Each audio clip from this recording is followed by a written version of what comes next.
Namaste and good morning, everyone. Let's start the class with the prayers.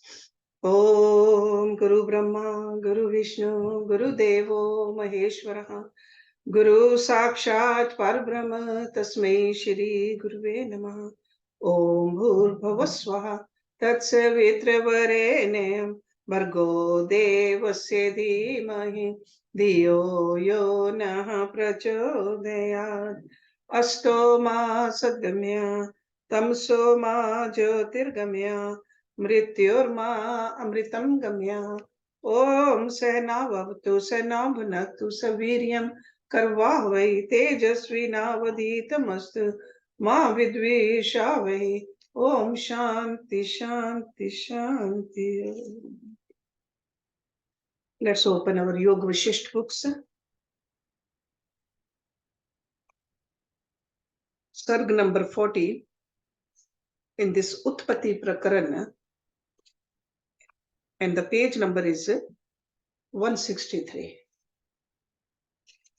So still that story about the Leela and Saraswati continues. लीला उपाख्यान स्वप्न निरूपण. वशिष्ठ जी बोले, हे राम जी, तब दोनों देवियों ने उस शव के पास विदुरथ की लीला को देखा. वे उसकी मृत्यु से पहले वहां पहुंची हैं और पूर्व के से वस्त्र भूषण पहने हुए, पहले का सा आचार किए, पूर्व की सी सुंदर है और पहले जैसा ही उसका शरीर है, एवं उसका सुंदर मुख चंद्रवत प्रकाशता है और महासुंदर पुष्पों की भूमि पर बैठी है. निदान लक्ष्मी के समान लीला और विष्णु के समान राजा को देखा, पर जैसे दिन के समय चंद्रमा की प्रभा मध्यम होती है, वैसे ही उन्होंने लीला को कुछ चिंता सहित राजा की बाईं ओर एक हाथ चिबुक पर रखे और दूसरे हाथ से राजा पर चमर डुराती देखा. पूर्व लीला ने इनको ना देखा, क्योंकि ये दोनों प्रबुद्ध आत्मा और सत संकल्प थी और वह लीला इनके समान प्रबुद्ध ना थी. राम जी ने पूछा, हे भगवान, उस मंडप में पूर्व लीला जो देह को स्थापन कर और ध्यान में विदुरथ की सृष्टि देखने को सरस्वती के साथ गई थी, उस देह का आपने कुछ वर्णन नहीं किया कि उसकी क्या दशा हुई और कहाँ गई. वशिष्ठ जी बोले, हे राम जी, लीला कहाँ थी, लीला का शरीर कहाँ था और उसकी सत्ता कहाँ थी. वह तो अरुधंती के मन में लीला के शरीर की भ्रांति भासित हुई थी. जैसे मरुस्थल में जल का आभास होता है, वैसे ही लीला के शरीर का आभास उसे हुआ था. हे राम जी, ये आधि भौतिक अज्ञान से भासता है और बोध से दूर हो जाता है. जब उस लीला को बोध में परिणाम हुआ, तब उसका आधि भौतिक शरीर निवृत्त हो गया, जैसे सूर्य के तेज से हिम का पुतला गल जाता है और अंतवाहकता उदित हुई. हे राम जी, जो कुछ संसार है वह सब आकाश रूप है. जैसे रस्सी में सांप भ्रम से भासता है, वैसे ही अंतवाहकता में आदि भौतिकता भ्रम से भासती है. आदि शरीर अंतवाहक है, अर्थात संकल्प मात्र है. उसमें दृढ़ भावना हो गई, उससे पृथ्वी आदि तत्वों का शरीर भासने लगा. वास्तव में ना कोई भूत आदि तत्व है, ना कोई तत्वों का शरीर है. उसका शव खरगोश के सींगों की तरह असत है. हे राम जी, आत्मा में अज्ञान से आदि भौतिक भासे हैं. जब आत्मा का बोध होता है, तब आदि भौतिक नष्ट हो जाते हैं. जैसे किसी पुरुष ने स्वप्न में आपको मृग देखा और जब जग उठा तब मृग का शरीर दिखाई नहीं देता, वैसे ही अज्ञान से आदि भौतिकता दृष्टिगत है और आत्म बोध होने पर आदि भौतिकता दिखने नहीं आती. जब सत्य का ज्ञान उदित होता है, तब असत्य का ज्ञान लीन हो जाता है. जैसे रस्सी के अज्ञान से सांप भासता है और रस्सी के ज्ञान से भ्रम दूर होता है, वैसे ही संपूर्ण विश्व मन से उदित हुआ है और अज्ञान से आदि भौतिकता को प्राप्त हुआ है. जैसे स्वप्न में विश्व आदि भौतिक होकर भासता है और जागने पर स्वप्न शरीर नहीं भासता, वैसे ही आत्म ज्ञान से आदि भौतिकता दूर हो जाती है और अंतवाहक शरीर भासता है। राम जी बोले, हे भगवान, योगीश्वर जो अंतवाहक शरीर से ब्रह्म लोक तक आते जाते हैं, उनके शरीर कैसे भासते हैं? वशिष्ठ जी बोले, हे राम जी, अंतवाहक शरीर ऐसे हैं जैसे कोई पुरुष स्वप्न में हो, उसको पूर्व की जागृत देह का स्मरण, तब स्वप्न देह दिखाई भी देती है, पर उसको आकाश रूप जानता है। वैसे ही आदि भौतिकता ज्ञान से नष्ट हो जाती है। जैसे शरतकालीन मेघ देखने भर को होता है, वैसे ही ज्ञानवान योगीश्वरों की देह देखने भर को होती है और अदृश्य अदृश्य रूप है, और जो देह भासती है वह उसको आकाश रूप ही भासता है। हे राम जी, ये देह आदि आत्मा में भ्रांति से दृष्टि में आते हैं और आत्म ज्ञान से निवृत्त हो जाते हैं। जैसे रस्सी के अज्ञान से सांप भासता है, जब रस्सी का सम्यक ज्ञान होता है तब सर्व भाव उसका नहीं रहता। वैसे ही तत्व बोध होने से देह कहाँ हो और देह की सत्ता कहाँ रहे, दोनों का अभाव ही हो, केवल अद्वैत ब्रह्म सत्ता भासती है। राम जी बोले, हे भगवान, अंतवाहक से आदि भौतिकता रूप होता है एवं आदि भौतिक से अंतवाहक रूप होता है, ये मुझसे कहिए। वशिष्ठ जी बोले, हे राम जी, मैंने तुमको बहुत बार कहा है, तुम मेरे वचन को धारण क्यों नहीं करते? मैंने पहले भी कहा है कि जो कुछ जीव है वे सब अंतवाहक है, आदि भौतिक कोई नहीं। आदि में जो शुद्ध संवित मात्र से संवेदन आभास उठा है, उससे इस जीव का संकल्प रूप अंतवाहक आदि शरीर हुआ। जब उसमें दृढ़ अभ्यास होता है तब वह संकल्प रूपी शरीर आदि भौतिक होकर भासने लगता है। जैसे जल दृढ़ जड़ता से हिमरूप हो जाता है, वैसे ही प्रमाद से संकल्प के अभ्यास से आदि भौतिक रूप हो जाता है। उस आदि भौतिक के तीन लक्षण होते हैं। भारी शरीर होता है, कठोर भाव होता है और शिथिलता होती है। उसे अहम प्रतीति होती है, इस कारण आदि भौतिक कहाता है। जब तत्व बोध होता है तब आदि भौतिकता आकाश रूप हो जाती है। जैसे स्वप्न में देह से आदि लेकर जगत बड़ा स्पष्ट रूप भासता है, और जब स्वप्न में स्वप्न का ज्ञान होता है कि ये स्वप्न है, तब वह स्वप्न का शरीर लघु हो जाता है, संकल्प रूप रह जाता है। वैसे ही परमात्म ज्ञान से आदि भौतिक शरीर निवृत्त हो जाता है और संकल्प रूप भासता है। हे राम जी, आदि भौतिकता अबोध के अभ्यास से प्राप्त होती है। जब उल्ट कर उसी अभ्यास का बोध हो तब आदि भौतिकता नष्ट हो और अंतवाहकता का उदय हो। हे राम जी, जीव एक शरीर को त्याग कर दूसरे को धारण करता है। जैसे स्वप्न से स्वप्नांतर प्राप्त होता है, और जब बोध होता है तब शरीर और कुछ वस्तु नहीं, वही आदि भौतिक शरीर शांत हो जाता है। जैसे स्वप्न से जागने पर स्वप्न शरीर शांत हो जाता है। हे राम जी, जो कुछ विश्व तुमको भासता है वह सब भ्रम मात्र है, अज्ञान से सत्य की तरह भासता है। जब आत्म बोध होगा तब सब आकाश रूप होगा। राजा पद्म को पुनर्जीवन। वशिष्ठ जी बोले, हे राम जी, जब वे दोनों देवियां अंतपुर में गईं, तब प्रबुद्ध लीला कहने लगी, हे देवी जी, समाधि में लगे मुझको कितना काल व्यतीत हुआ। मैं ध्यान से भूपाल की सृष्टि में गई थी और मेरा शरीर यहाँ पड़ा था, मैं कहाँ गया? देवी बोली, हे लीले, तुझको समाधि में लगे 21 दिन व्यतीत हुए हैं। जब तू ध्यान में लगी तब तेरा पुर्यष्टक विदुरथ की सृष्टि में विचरता फिरा। जब इस शरीर की तेरी वासना निवृत्त हो गई, तब जैसे रस से रहित पत्ता सूख जाता है, वैसे ही तेरा शरीर निर्जीव होकर गिर पड़ा, और जैसे काठ पत्थर होता है वैसे ही हो हिमसा शीतल हो गया। तब देखकर सब ने विचार किया कि ये मर गई, इसको जला दें, और चंदन और घृत से लपेट कर जला दिया। बांधव जन विलाप करने लगे और पुत्रों ने पिंड क्रिया की। हे लीले, जो तू ध्यान से उतरती तो तुझको देखकर लोग आश्चर्य में पड़ते, और अब भी देखकर सब चकित होंगे कि रानी पर लोक से लौट पुनः आई है। हे लीले, अब तुझको बोध का उदय हुआ है। शरीर की वासना नष्ट हो गई और अंतवाहक में दृढ़ निश्चय हुआ। इस कारण वह शरीर जीवित हुआ। अब जो उसके समान तेरा शरीर हुआ है वह इस कारण है कि तुझको लीला की वासना में बोध हुआ है कि मैं लीला हूं। इस कारण तेरा शरीर वैसा ही रहा। ये लीला शरीर की तेरी वासना नष्ट ना हुई थी, इस कारण तू निर्वाण प्राप्त ना हुई, नहीं तो विदेह मुक्त हो जाती। अब तू सत संकल्प हुई, जैसी तेरी इच्छा होगी वैसे ही अनुभव होगा। हे लीले, जैसी वासना जिसको होती है उसके अनुसार उसको प्राप्ति होती है। जैसे बालक को अंधकार में जैसी भावना होती है वैसा ही भान होता है।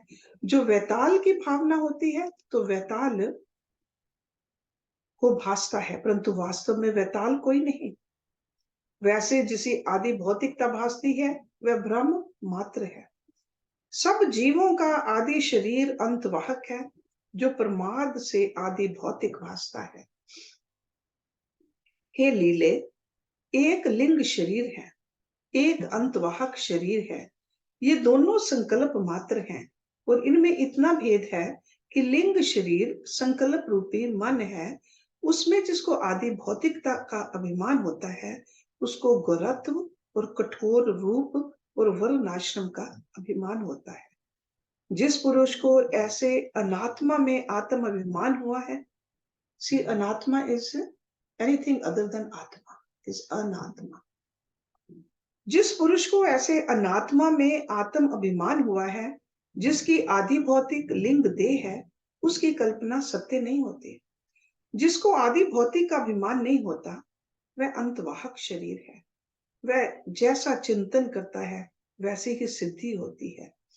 हे लीले, तू अब अंतवाहक में दृढ़ स्थित हुई है, इस कारण तेरा पुनः वैसा ही शरीर हुआ है।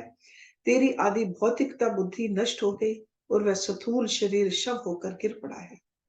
जैसे जल रहित मेघ हो और जैसे सुगंध रहित पुष्प हो, वैसे ही तेरा शरीर हो गया है और अब तो सत्य संकल्प हुई है। जैसा चिंतन करे वैसा ही होगा। हे लीले, ये कमल नैनी लीला तेरे भर्ता के पास बैठी है और उसको इस अंतःपुर के लोग और सहेलियां जान नहीं सकती, क्योंकि मैंने इनको निद्रा में मोहित किया था। जब तक मेरा दर्शन इसको ना होगा तब तक इसको और कोई ना जान सकेगा। अब ये हमको देखेगी। इतना कहकर वशिष्ठ जी बोले, हे राम जी, ऐसे विचार कर देवी उसको अपने संकल्प से ध्यान करने लगी। तब उस लीला ने देखा कि अंतःपुर में बहुत से सूर्यों का प्रकाश इकट्ठा हुआ है और चंद्रमा की तरह शीतल प्रकाश है। इन दोनों देवियों को देखकर उसने नमस्कार कर मस्तक नवाया और दोनों को स्वर्ण सिंहासन पर बैठाकर कहने लगी, हे जीव की दात्री, आपकी जय हो। आपने मुझ पर बड़ी कृपा की। आपके की कृपा से मैं यहाँ आई। देवी जी, हे पुत्री, तू यहाँ कैसे आई और क्या वृतांत तूने देखा वह क्या है? विदुरथ की लीला बोली, हे देवी, ये मेरा भर्ता संग्राम में घायल हुआ, तब उसको देखकर मैं मूर्छित होकर गिर पड़ी, परंतु मरी नहीं। इसके बाद फिर मुझको चेतना फुरी तो मैंने अपना ये वही शरीर देखा और उस शरीर से मैं आकाश मार्ग को उड़ी। जैसे समीर गंध लेकर चलता है वैसे ही एक कुमारी मुझे उड़ाकर परलोक में भर्ता के पास बैठाकर आप अंतर्ध्यान हो गई। मेरा भर्ता जो संग्राम में थका था वह आकर सो रहा है और मैं संभलती देखती मार्ग में आई हूँ, परंतु मुझको आप कहीं ना दिखाई दी। यहाँ कृपा कर आपने दर्शन दिया है। इतना कहकर वशिष्ठ जी बोले, हे राम जी, इस प्रकार सुनकर देवी ने प्रबुद्ध लीला से कहा कि अब मैं राजा की जीव कला को छोड़ती हूँ।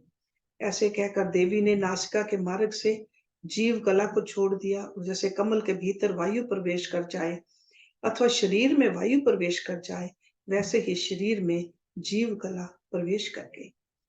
जैसे सागर जल से पूर्ण होता है वैसे ही पुर्यष्टक वासना से पूर्ण थी। शरीर की कांति उज्जवल हो गई और जैसे वसंत ऋतु में फूल और पेड़ों में रस फैलता है, अंगों में प्राण वायु फैल गई, तब सब इंद्रियां खिल आई, जैसे वसंत ऋतु में फूल खिल आते हैं। तब राजा पुष्प शैया से इस भांति उठ खड़ा हुआ, जैसे रोका हुआ विंध्याचल उठाए। तब दोनों लीला राजा के सन्मुख आ खड़ी हुई और राजा ने कहा, मेरे आगे तुम कौन खड़ी हो? प्रबुद्ध लीला ने कहा, हे स्वामी, मैं तुम्हारी पूर्व पटरानी लीला हूँ। जैसे शब्द के संग अर्थ रहता है, वैसे मैं सदा तुम्हारे संग रहती हूँ। जब तुम यहाँ शरीर त्याग कर परलोक में गए थे, तब मुझसे तुम्हारा अति स्नेह था। इससे मेरा प्रतिबिंब ये लीला तुमको भासी थी। अब जो और कथा का वृतांत है वह मैं तुमसे कहती हूँ। हे राजन, हमारे ऊपर इस देवी ने कृपा की है, जो हमारे शरीर पर स्वर्ण सिंहासन पर बैठी, शीश पर स्वर्ण सिंहासन पर बैठी है। ये सरस्वती सबकी जननी है। इसने हमारे ऊपर बड़ी कृपा की है और परलोक से तुम्हें ले आई है। हे राम जी, ऐसा सुनकर राजा प्रसन्न हो उठ खड़ा हुआ और सरस्वती के चरणों पर मस्तक नवाकर बोला, हे देवी, आपको मेरा नमस्कार है। आप सबकी हितकारनी हो और आपने मेरे ऊपर बड़ी कृपा की है। अब कृपा करके मुझको ये वर दीजिए कि मेरी आयु बड़ी हो, निष्कंटक राज्य करूं, लक्ष्मी भरी हो, रोग का कष्ट ना हो और मैं आत्मज्ञान से भी संपन्न हूं, अर्थात भोग और मोक्ष दोनों दो। इतना कहकर वशिष्ठ जी बोले, हे राम जी, जब इस प्रकार राजा ने कहा तब देवी ने उसे आशीर्वाद दिया कि हे राजन, ऐसा ही होगा। तेरी आयु बड़ी होगी, तेरा शत्रु भी कोई ना होगा, तू निष्कंटक राज्य करेगा, आपदा तुझको कोई ना होगी, धन संपदा से संपन्न होगा, तेरी प्रजा भी सुखी रहकर तुझको देखकर प्रसन्न होगी, तेरी प्रजा में भी आपदा किसी को ना होगी और तू आत्मानंद से पूर्ण होगा। निर्वाण वर्णन। वशिष्ठ जी बोले, हे राम जी, इस प्रकार कहकर देवी अंतर्ध्यान हो गई और प्रातः काल का समय हुआ। सब लोग जाग उठे, सूर्य भी उदित हुआ और सूर्यमुखी फूल खिल उठे। राजा दोनों लीलाओं को कंठ लगा प्रसन्न और विस्मित हुआ। मंदिर में नगाड़े बजने लगे और नाना शब्द होने लगे। मंदिर में बड़ा उल्लास और आनंद हुआ। अनेक अंगनाएं नृत्य करने लगी और उत्साह हुआ। विद्याधर, सिद्ध और देवता फूलों की वर्षा करने लगे और लोग बड़े चकित हुए कि लीला परलोक से लौट आई है और अपने भर्ता और एक आपसी दूसरी लीला ले आई है। हे राम जी, ये कथा देश से देशांतर चल चल गई और सब लोग सुनकर आश्चर्य में पड़े। जब इस प्रकार ये कथा प्रसिद्ध हुई तब राजा ने भी सुना कि मैं मरकर फिर जिया हूं और विचारा कि फिर मेरा राज्याभिषेक हो। तब मंत्री और मंडलेश्वरों ने उत्तर, दक्षिण, पूर्व और पश्चिम चारों ओर से सब समुद्रों और तीर्थों का जल मंगाकर राजा का राज्याभिषेक किया और चारों समुद्रों तक राजा निष्कंटक राज्य करने लगा। राजा और लीला इस पूर्व कथा को विचारते और विस्मित होते थे। सरस्वती के उपदेश और प्रसाद से अपना पुरुषार्थ पाकर राजा और दोनों लीलाओं ने इस भांति सहस्र वर्ष पर्यंत जीवन मुक्त होकर राज किया और मन सहित षट इंद्रियों को वश करके यथालाभ संतुष्ट रहे और उनका दृश्य भ्रम नष्ट हो गया। ऐसा सुंदर राजा था कि उसकी सुंदरता की कनिका मानो चंद्रमा थी और उसके तेज की कनिका मानो सूर्य थी। उसने प्रजा को भली प्रकार संतुष्ट किया और सब प्रजा राजा को देखकर प्रसन्न हुई और विदेह मुक्त हो दोनों लीलाएं और तीसरा राजा निर्वाण पद को प्राप्त हुए। लीला उपाख्यान का प्रयोजन। वशिष्ठ जी बोले, हे राम जी, ये दोनों कथाएं एक आकाशज ब्राह्मण की और दूसरी लीला की मैंने तुमको दृश्य दोष के निवारण अर्थ विस्तार पूर्वक सुनाई है। हे राम जी, दृश्य की दृढ़ता जो हो रही है उसका त्याग करो। अब तुम इन दोनों इतिहासों को संक्षेप से सुनो। ये विश्व जो तुमको भासता है आभास रूप है, आदि से कुछ उत्पन्न नहीं। जो वस्तु सत होती है उसके निवारण में प्रयत्न होता है और जो वस्तु असत ही हो उसकी निवृत्ति होने में कुछ यत्न नहीं। इस कारण ज्ञानवान को सब आकाश रूप भासता है और वह आकाश की तरह स्थित होता है। हे राम जी, आदि जो ब्रह्म सत्ता में आभास संवेदन फुरा है वह ब्रह्म रूप होकर स्थित हुआ है। वह ब्रह्म पृथ्वी आदि भूतों से रहित है। जो आप ही आभास रूप हो उसके द्वारा उद्भूत जगत कैसे सत हो। हे राम जी, ज्ञानवान पुरुष आकाश रूप है, जिसको आत्म पद का साक्षात्कार हुआ, उसको दृश्य भ्रम का आभास हो जाता है, और जो अज्ञानी है उसको भाव भ्रम बना रहता है। शुद्ध चिद आकाश का एक अणु जीव है, और उस जीव अणु में ये विश्व भासता है। उस विश्व की सृष्टि में तुमको क्या कहूं, नीति क्या कहूं, वासना क्या कहूं, और पदार्थों को क्या कहूं। हे राम जी, विश्व कुछ उत्पन्न नहीं, केवल संवेदन के फुरने से विश्व भासता है। शुद्ध संवित में संवेदन रूपनी नदी प्रवाहित है, और उसमें यह विश्व फुरता है।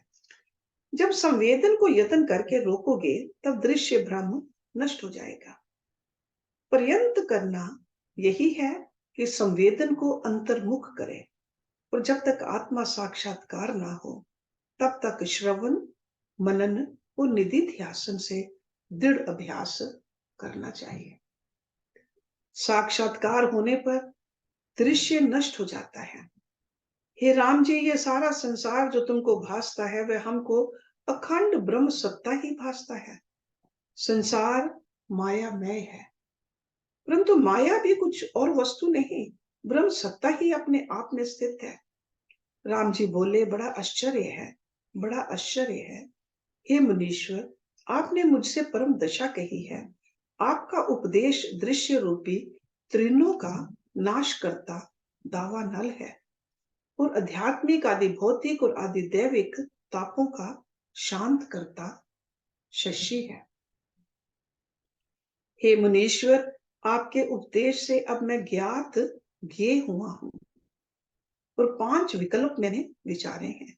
प्रथम ये कि यह संसार मिथ्या है, और इसका स्वरूप अनिर्वचनीय है।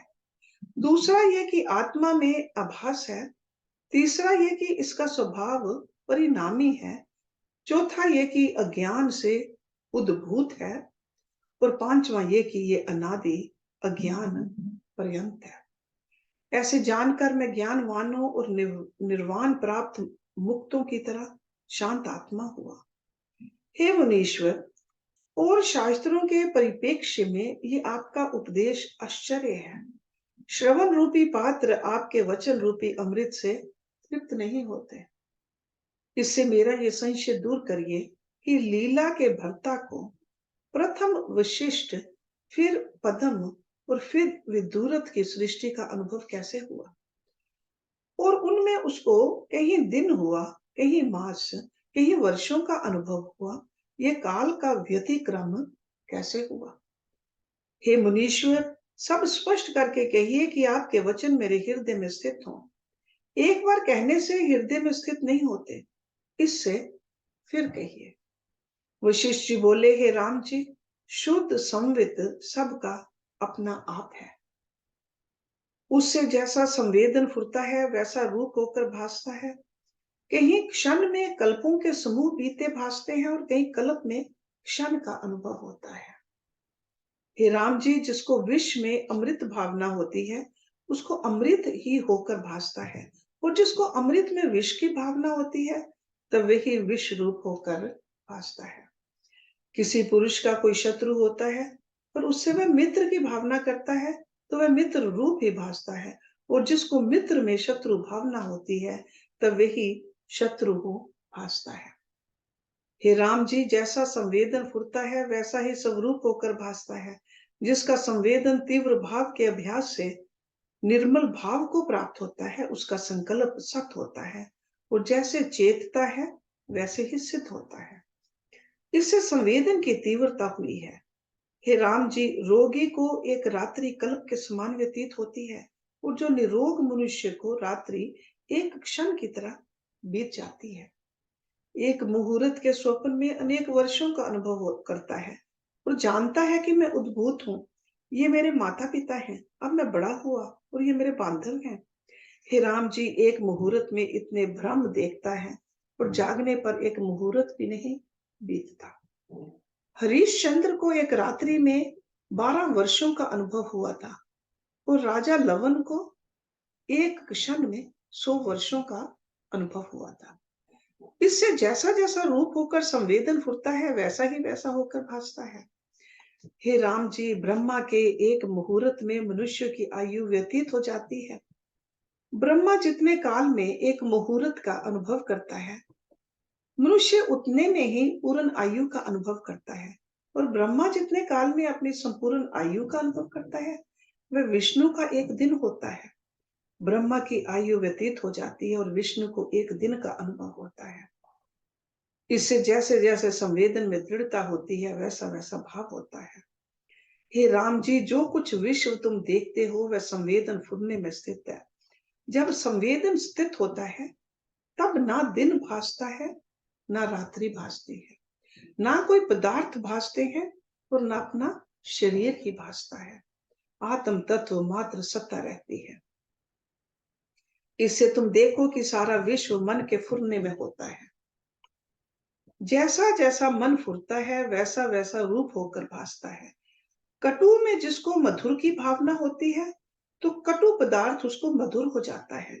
और मधुर में जिसको कटु की भावना होती है, तब मधुर भी उसको कटु हो जाता है। स्वपन और शून्य स्थान में नाना प्रकार के व्यवहार होते भासते हैं और मनुष्य स्थित पड़ा स्वपन में दौड़ता फिरता है। इससे जैसी फुरना मन में होती है, वैसा ही होकर भासता है। हे राम जी, नौका में बैठे हुए पुरुष को नदी तटीय वृक्ष दौड़ते जान पड़ते हैं। जो विचारवान हैं, वे चलते भासने में उन्हें स्थिर ही जानते हैं। और जो पुरुष थमता है, उसको स्थिर भूत मंदिर भ्रमते भासते हैं। और जो विचार में दृढ़ है, उसको भ्रमते भासने में भी अचल बुद्धि होती है। इससे जैसा जैसा निश्चय होता है, वैसा ही वैसा होकर भासता है। हे राम जी, जिसे नेत्र दोष होता है, उसे श्वेत पदार्थ भी पीत वर्ण भासता है। और जिसके शरीर में वात पित्त कफ का क्षोभ होता है, उसको सब पदार्थ उल्टे भासते हैं। इसी प्रकार पृथ्वी आकाश रूप भासती है और आकाश पृथ्वी रूप भासता है। चल पदार्थ अचल रूप भासता है और अचल पदार्थ चलता भासता है। हे राम जी, जैसे स्वप्न में अंगना असक्त रूप होती है, परंतु मानव भ्रांति से उसको स्पर्श करके प्रसन्न होता है, तो उस काल में प्रत्यक्ष ही भासती है। जैसे बालक को परछाई में वैताल भासता है, तो असत्य ही सत्य रूप होकर भासता है। हे राम जी, शत्रु में जो मित्र भावना होती है, वह शत्रु भी मित्र सुहृद होकर भासता है। और जो मित्र में शत्रु भाव होता है, वह सुहृद शत्रु रूप होकर भासता है। जैसे जेवरी में सांप है नहीं, परंतु भ्रम से भासता है और भय देता है, वैसे ही बांधव में जो बांधव की भावना ना करे, तो बांधव भी अबांधव रूप भासता है और अबांधव भी भावना के अभाव से बांधव हो जाते हैं। हे राम जी, शून्य स्थान में और स्वप्न में बड़े क्षोभ भासते हैं और निकटवर्ती को जागकर कुछ नहीं भासता। स्वप्न वाले को सुनने का अनुभव होता है और जागृत वाले को जागृत का अनुभव होता है। पदार्थ भ्रम से उल्टे भासते हैं। जब मन फुरता है, तभी भासता है। ऐसे ही लीला के भर्ता को भी ऐसी सृष्टि का अनुभव हुआ। जैसे जागृत के एक मुहूर्त का स्वप्न में बहुत काल का अनुभव होता है, वैसे ही लीला के भर्ता को भी हुआ था। जैसी जैसी मन की स्फूर्ति होती है, वैसा ही वैसा रूप चैतन्य संवित में भासता है। हमको सदा ब्रह्मा का निश्चय है, इससे हमको सब विश्व ब्रह्म स्वरूप ही भासता है। और जिसको भव ब्रह्म दृढ़ है, उसको विश्व ही भासता है। हे राम जी, जो कुछ विश्व भासता है, वह कुछ आदि से उद्भूत नहीं, सब आकाश रूप है। रोकने वाली कोई द्वार नहीं है। बड़े विस्तार से विश्व फैला हुआ है, परंतु स्वप्न वत है। जैसे खंभे में बनाई बिना पुतली शिल्पी के मन में भासती है और खंभे में कुछ बनी नहीं, वैसे ही आत्म रूपी खंभा है, उसमें जगत रूपनी पुतलियों का संवेदन रचता है, परंतु वह कुछ पदार्थ नहीं है। आत्म सत्ता ही जैसी की वैसी है। हे राम जी, जैसे एक स्थान में दो पुरुष लेटे हों और उनमें एक जागता हो और दूसरा स्वप्न में हो, तो जो स्वप्न में है उसको बड़े युद्ध होते भासते हैं, और जागे हुए को आकाश रूप है। वैसे ही जो आत्म ज्ञानवान है उसको विश्व का सुषुप्ति की तरह अभाव है, और जो अज्ञानी है उसको नाना प्रकार के व्यवहारों के सहित स्पष्ट भासता है। जैसे वसंत ऋतु में पत्ते, फल और गुच्छे रस सहित भासते हैं, वैसे ही आत्म सत्ता चैतन्यता से विश्व रूप भासती है। जैसे स्वर्ण में द्रवता सदा रहती है, परंतु जब अग्नि का संयोग होता है तभी भासती है। हे राम जी, आत्मा और विश्व में कुछ भेद नहीं। जैसे अवयवी और अवयवों में और पृथ्वी और गंध में कुछ भेद नहीं। See, अवयव अवयव मीन्स अ पार्ट। वैसे ही आत्मा और विश्व में कुछ भेद नहीं। ब्रह्म सत्ता ही संवेदन से विश्व रूप होकर भासती है, और दूसरी कोई वस्तु नहीं। जब महाप्रलय होती है और सर्ग नहीं होता, तब कार्य कारण की कल्पना कोई नहीं होती, केवल चिन्ह मात्र सत्ता होती है, और उसमें फिर चिद आकाश विश्व भासता है। तो वही रूप हुआ। जो तुम कहो कि इस विश्व का कारण स्मृति है, तो सुनो। जब महाप्रलय होती है तब ब्रह्मा जी तो विदेह मुक्त होते हैं, फिर वे जगत के कारण कैसे हो? और जो तुम स्मृति को कारण मानो, तो स्मृति भी अनुभव में होती है। जो स्मृति से विश्व हुआ तो भी अनुभव रूप हुआ। राम जी ने पूछा, है भगवान, पद्म राजा के मंत्री, नौकर और सब लोग विदुरथ को कैसे जाकर मिले? ये वार्ता फिर कही है। वशिष्ठ जी बोले, हे राम जी, केवल चेतन संवित सबका अपना आप है। उस संवित के आश्रय से जैसा संवेदन फुरता है, वैसा ही रूप होकर भासता है। हे राम जी, जब राजा विदुरथ मृतक होने लगा, तब उसकी वासना उनमें थी, और मंत्री नौकर आदि राजा के अंग हैं। इस कारण वैसे ही मंत्री और नौकर राजा को मिले। हे राम जी, जैसी भावना संवेदन में दृढ़ होती है, वैसा ही रूप होकर भासता है। एक चल पदार्थ होते हैं और एक अचल। जो अचल पदार्थ हैं उनका प्रतिबिंब दर्पण में भासता है, और चल पदार्थ रहता नहीं भासता, इससे उसका प्रतिबिंब नहीं भासता। ऐसे ही जिस पदार्थ की तीव्र संवेग भावना होती है, उसी का प्रतिबिंब चेतन दर्पण में भासता है, अन्यथा नहीं भासता। जैसे तीव्र वेगवान बड़ा नद सागर में शीघ्र ही जा मिलता है और दूसरे नहीं प्राप्त होते, वैसे ही जिसकी दृढ़ वासना होती है, वैसे उसके अनुसार शीघ्र जाकर पाता है। हे राम जी, जिसके हृदय में अनेक वासनाएं होती हैं और अच्छी तीव्रता होती है, उसी की जय होती है। जैसे सागर में अनेक उर्मियां उठती हैं, उर्मियां मीन्स लहरें,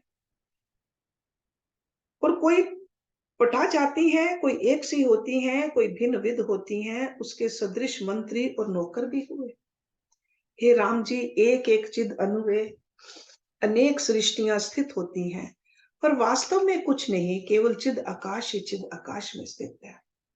ये जो विश्व भासता है वह आकाश रूप ही है, जो जागृत रूप होकर असत होकर सत रूप की तरह भासता है। जैसे पत्ते, फल, फूल सब वृक्ष रूप हैं, और वृक्ष ही ऐसे रूप पाकर स्थित हैं, वैसे ही अनंत शक्ति परमात्मा अनेक रूप होकर भासता है। हे राम जी, दृष्टा, दर्शन, दृश्य त्रिपुटी में ज्ञानी के अजन्म पद भासता है, और अज्ञानी को द्वैत रूप विश्व होकर भासता है। कहीं शून्य भासता है, कहीं तम भासता है, और कहीं प्रकाश भासता है। देश काल क्रिया द्रव्य आदि सब विश्व आदि अंत और मध्य से रहित स्वच्छ आत्म सत्ता अपने आप में स्थित है। जैसे सोम जल में जो तरंगे होती हैं, वे जल ही रूप है, वैसे ही अहम त्वम आदि विश्व भी बोध रूप है, और सदा अपने आप में स्थित है। उसमें द्वैत कल्पना का अभाव है। सृष्टि की असत्यता। राम जी ने पूछा, हे भगवान, अहम त्वम आदि दृश्य भ्रांति कारण बिना परमात्मा से कैसे उदित हुई है? जिस प्रकार मैं समझूं उसी प्रकार मुझको समझाइए। वशिष्ठ जी बोले, हे राम जी, जो कुछ कारण कार्य भासता है वह परमात्मा से उदित हुआ है। संवेदन के फुरने से इकट्ठे होकर पदार्थ भास आए हैं और सर्वदा सर्व प्रकार सर्वात्मा अज रूप अपने आप में स्थित है। हे राम जी, ये सर्व शब्द और अर्थ रूप कलना जो भासी है वह ब्रह्म रूप है, ब्रह्म से कुछ भिन्न नहीं। और ब्रह्म सत्ता सर्व शब्द अर्थ की कलना से रहित अपने आप में स्थित है। जैसे भूषण स्वर्ण से भिन्न नहीं और लहरें जल से भिन्न नहीं, वैसे ही विश्व ब्रह्म से भिन्न नहीं, ब्रह्म स्वरूप ही है। हे राम जी, ईश्वर जो आत्मा है वह विश्व रूप है, विश्व ईश्वर रूप है। जैसे स्वर्ण भूषण रूप है और भूषण स्वर्ण रूप है, अर्थात स्वर्ण में भूषण शब्द और अर्थ कल्पित है, वास्तव में नहीं। वैसे ही विश्वात्मा का आभास रूप है, वास्तव में कुछ नहीं। हे राम जी, जो कुछ विश्व है वह ब्रह्म रूप है, ब्रह्म से भिन्न कुछ नहीं। जैसे अवयव अवयवी से भिन्न नहीं, वैसे ही आत्मा से जो कुछ अवयवी विश्व है वह भिन्न नहीं। आत्मा में संवेदन के फुरने से तन मात्रा फुरी है और आत्मा में ही इसका उपजना सम हुआ है। बाद में विभाग कल्पना हुई है, इसलिए उनसे जो भूत हुए हैं वे आत्मा से इत्र नहीं। भूत मीन्स द भूत पदार्थ। जैसे शिला में चितेरा भिन्न भिन्न पुतलियां कल्पित करता है, वे शिला रूप ही हैं, भिन्न कुछ नहीं। वैसे ही अहम त्वम आदि जगत चिद घन आत्मा में जो मन रूपी चितेरे ने कल्पित किया है वह चिद घन रूप ही है, कुछ भिन्न नहीं। जैसे जल में तरंगे स्थित होती हैं तो जल रूप ही है, तरंगों का शब्द और अर्थ जल में कोई नहीं। वैसे ही आत्मा विश्व में स्थित है पर विश्व के शब्द और अर्थ से रहित है। हे राम जी, विश्व परम पद से भिन्न नहीं और परम पद विश्व के बिना नहीं, केवल चिद रूप अपने आप में स्थित है। जैसे वायु और स्पंदन में कुछ भेद नहीं है, स्पंदन और निस्पंदन दोनों रूप वायु के ही हैं। जब स्पंदन रूप होता है तब स्पर्श रूप होकर भासता है और निस्पंदन होने पर स्पर्श नहीं भासता। वैसे ही विश्व और ब्रह्म में कुछ भेद नहीं। जब संवेदन किंचित रूप होता है तब विश्व रूप होकर भासता है और संवेदन के निस्पंद होने से विश्व नहीं भासता, पर आत्म सदा सदा एक रूप है। हे राम जी, जब संवेदन फुरने से रहित होकर आत्म आत्म पद में स्थित हो तब वह संकल्प रूप विश्व फिर भी भासे तो आत्म रूप ही भासे। जैसे वायु के स्पंदन और निस्पंदन दोनों रूप अपने आप ही भासते हैं, वैसे ही इसको भी भासता है। जैसे वायु में स्पंदन वायु रूप स्थित है, वैसे ही आत्मा में विश्व आत्म रूप से स्थित है।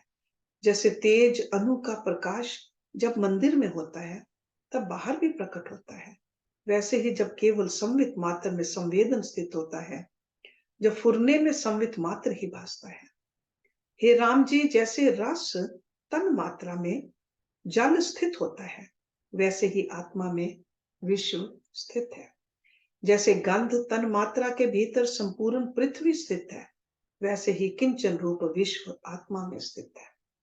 वह निराकार और चिन्ह मात्र रूप आत्म सत्ता उदय और असत अस्त से रहित अपने आप में स्थित है, पर पंच भ्रम उसमें कोई नहीं। हे राम जी, जो ज्ञानवान पुरुष हैं उनको दृढ़ भूत विश्व भी आकाश रूप भासता है और जो अज्ञानी है उनको असत रूप विश्व भी सत रूप होकर भासता है।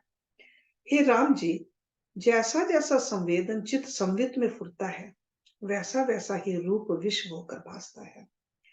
ये जितने तत्व और तन मात्राएं हैं वे सब चित्त संवेदन के फुरने से स्थित हैं। जैसी जैसी उससे स्फूर्ति होती है वैसी वैसी होकर भासती है।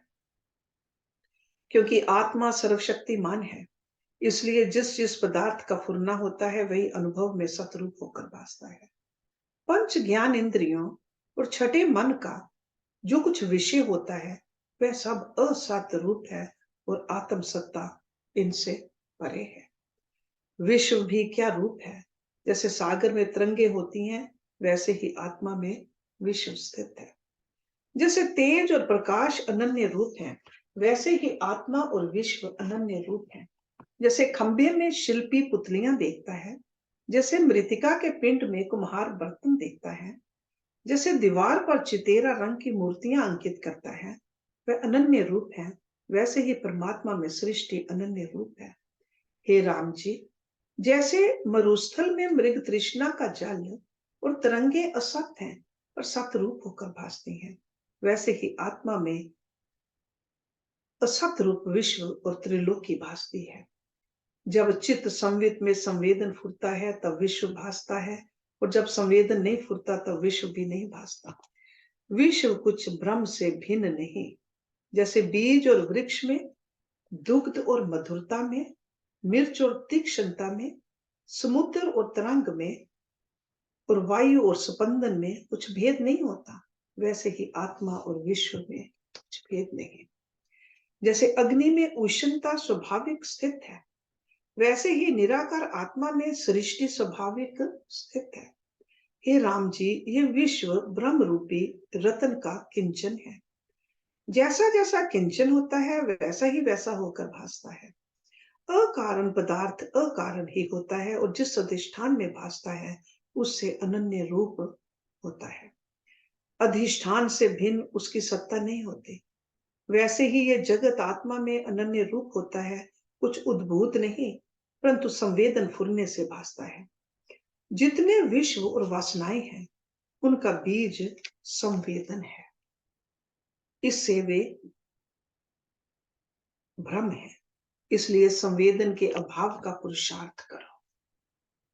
जब संवेदन का अभाव होगा तब विश्व ब्रह्म नष्ट होगा। वास्तव में कुछ ना उत्पन्न है ना कुछ नष्ट होता है। सर्व शांत रूप चित्त घन ब्रह्म शिलाघन की तरह अपने आप में स्थित है। हे राम जी, चित्त परमाणु में चैत्यता से अनेक सृष्टियां भासती हैं। उन सृष्टियों में जो परमाणु हैं, उन परमाणुओं के भीतर और सृष्टियां स्थित हैं, उनकी कोई संख्या नहीं। जैसे पानी में अनेक लहरें होती हैं, उनमें से कोई गुप्त और कोई प्रकट होती है, पर वे सब जल की शक्ति रूप हैं। जैसे जागृत, स्वप्न और सुषुप्ति अवस्थाएं जीवों के भीतर स्थित है, पर कोई गुप्त है, कोई प्रकट रूप है। हे राम जी, जब तक संवेदन द्वैत के साथ मिला हुआ है, तब तक सृष्टि का अंत नहीं। जब चित्त उपशम होगा, उपशम, कंप्लीटली पीसफुल, स्टिल, तब जगत भ्रम मिटेगा। Okay? So upasham and samvedan, they are like a opposite. Samvedan means there is a lot of halchal. Upasham, completely still. जब चित्त उपशम होगा तब जगत भ्रम मिटेगा। जब भोगों में कुछ भी वृत्ति ना जाए, तब जानो कि आत्म पद प्राप्त होगा। तो भोग मीन्स दिस वर्ल्डली प्लेजर्स। जब भोगों में कुछ भी वृत्ति ना जाए, ये श्रुति का निश्चय है। हे राम जी, जैसे जैसे ममत्व दूर होता है, ममत्व मीन्स like attachment, माइंड, वैसे वैसे बंधनों से मुक्ति होती है। जब अहम भाव अर्थात जीवत्व भाव समाप्त होता है, तब जन्मों की संपदा नष्ट हो जाती है। केवल शुद्ध रूप ही होता है, और तब स्थावर जंगल रूप विश्व सब आत्म रूप प्रतीत होता है। जैसे समुद्र को तरंगे और बुलबुले सब अपने आप रूप भासते हैं, वैसे ही ज्ञानवान को सब विश्व आत्म रूप भासता है। हे राम जी, शुद्ध आत्म सत्ता में जो संवेदन हुआ है, उसने आपको ब्रह्म रूप जाना और भावना करके संकल्प रूप नाना प्रकार का विश्व रचा है, और उसको अंतर अनुभव असत्य रूप दिया। उसमें कहीं निमेष में अनेक युगों का अंत भासता है, और कहीं अनेक युगों में एक निमेष का अनुभव होता है। So this is the end of Sarg 44. So we'll start with 45 next week. ओम पूर्णमदा पूर्णमिदं पूर्णात् पूर्णमुदच्यते पूर्णस्य पूर्णमदाय पूर्णमेवावशिष्यते। ओम शांति शांति शांति। Thank you very much.